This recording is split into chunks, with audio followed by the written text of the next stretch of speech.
Hello बच्चों, let's read the question. Which of the following is the most acceptable theory for movement of water through plants? A. Cohesion theory, B. Passive transport, C. Root pressure, or D. Capillarity. So this question is from Transport and Plant chapter, and the key concept used here is transpiration. What is it? Is transpiration. Okay? Transpiration. ठीक है, तो सबसे पहले transpiration होता क्या है? ये एक तरीके का इवेपोरेटिव लॉस होता है। ठीक है, क्या होता है? इवेपोरेटिव लॉस, यानी कि जब इवेपोरेशन होता है उससे लॉस हो जाता है वाटर का।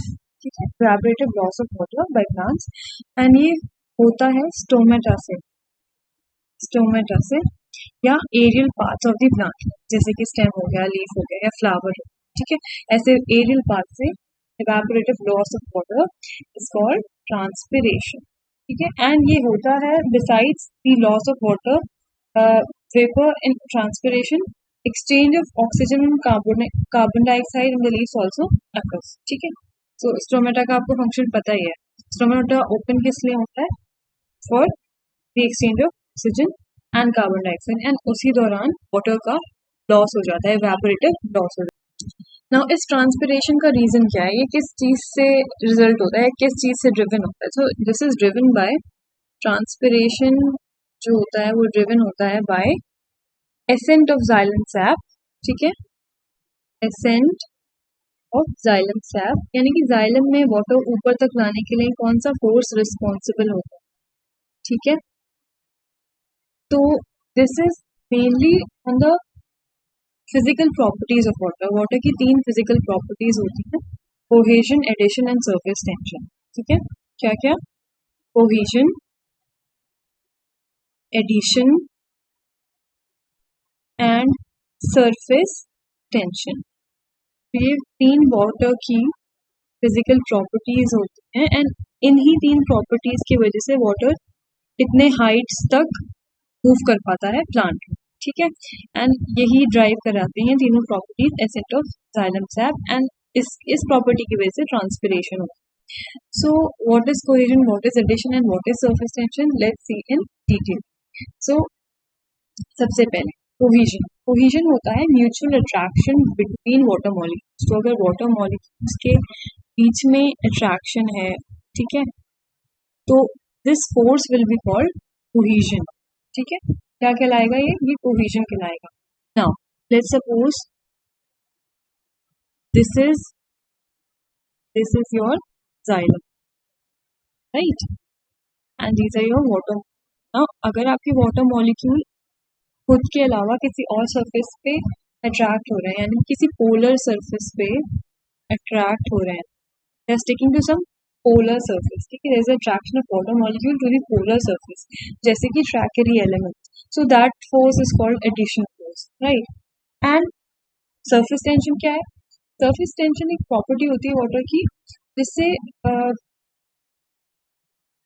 कोई भी लिक्विड अपना सरफेस एरिया कम करने की कोशिश करता है। ठीक है, so they are more attracted towards each other in the liquid phase than in the gaseous phase.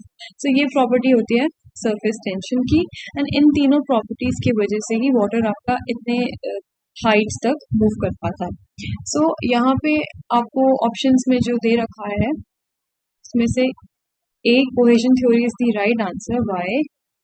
Because इस थ्योरी के अकॉर्डिंग जो वाटर का जो एसेंट होता है, एसेंट मतलब वाटर का मूवमेंट अपवर्ड्स, जो वाटर का एसेंट होता है ट्रीज में, वो मेनली होता है due to transpirational pull from continuous water column. Water column क्यों बन रहा है? Cohesion, adhesion and surface tension की वजह से। ठीक है, in the xylem running from the roots से लीफ तक। तो once again let me explain कि जो जैसे आपकी वॉल्स है ना, सेल वॉल्स, उनमें जो हाइड्रेशन है दैट इज एडिशन। ठीक है, कि वो यहाँ पे जैसे आप देखो ये वाली जो चीज है ना, दिस इज एडिशन। तो अगर कोहेजन है या एडिशन है, ओके, तो ये सारी forces collectively they are responsible for the ascent of sap in the xylem, that means the transpirational pull. So let me write it down for you that the correct option is A, cohesion theory. And ये theory दी किसने थी? Boheme,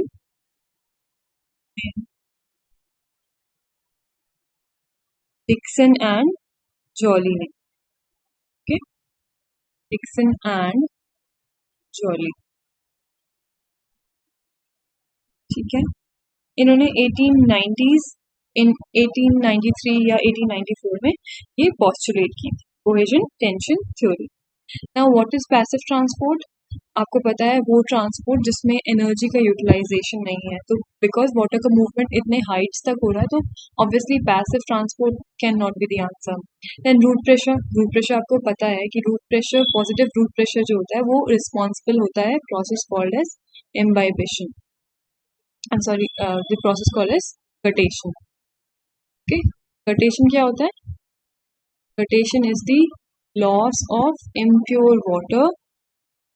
ठीक है, loss of impure water in the liquid phase through the hydrathodes that are the special openings of the vein. मगर root pressure जो होता है ये सिर्फ small heights तक के लिए ही रिस्पॉन्सिबल होता है. ठीक है, यानी कि जैसे कि स्टेम हो गया, उतने हाइट्स तक लें तो root pressure is responsible. Root pressure भी positive root pressure. Okay, then what is capillarity? Capillarity is the ability to rise in thin tubes. ठीक है, अगर वाटर थिन ट्यूब्स में मूव कर पा रहा है ऊपर की तरफ तो दैट इज कैपिलैरिटी. ठीक है, तो ट्रकीज और वेसल एलिमेंट्स में जो वाटर मूव करता है वो कैपिलैरिटी की वजह से ही करता है. But then capillarity is not the sole reason जिसकी वजह से वाटर इतने हाइट्स को कवर कर पाता है. Right, so we have our correct answer, that is cohesion theory, which was given by Boehm, Dickson and Joly. And with this I hope you understood the question well. Thank you and best of luck.